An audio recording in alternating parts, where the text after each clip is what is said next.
I wore my grief like a heavy cloak. It stooped my shoulders and slowed my gait, and I used it to shelter myself from the outside world. That's a little quote from my own story using essential oils for emotional management around grief. If you want to know more about my personal journey through grief, you can read about it in my book. But today what I want to share is a couple of tips around how to let grief flow. Now, grief is an emotion that tends to come at us in waves, and that can be at unexpected times, like hearing a song in the shopping centre that reminds you of someone that you've lost, or seeing someone that looks like them and it tweaks a little memory in you. And that's a normal experience to have. What we need is ways to deal with that grief and let it roll over us and flow without impacting on our daily lives, so that we can experience it but then let it go.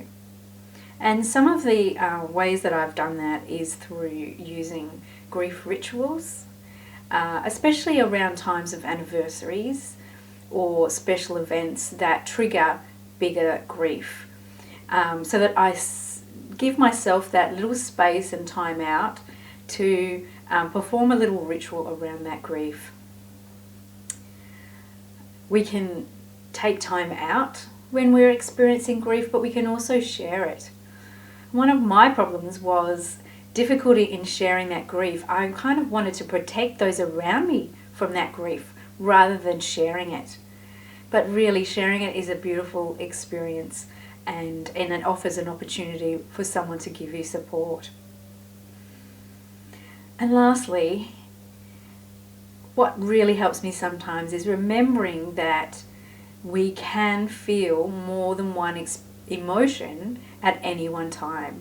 And it's perfectly normal and okay to feel grief as well as joy at different times. So for me, that might be, say, at Christmas time, where I'm experiencing the joy of sharing Christmas with the loved ones that I have around me, while also experiencing grief and loss around those that are no longer able to share that day with me.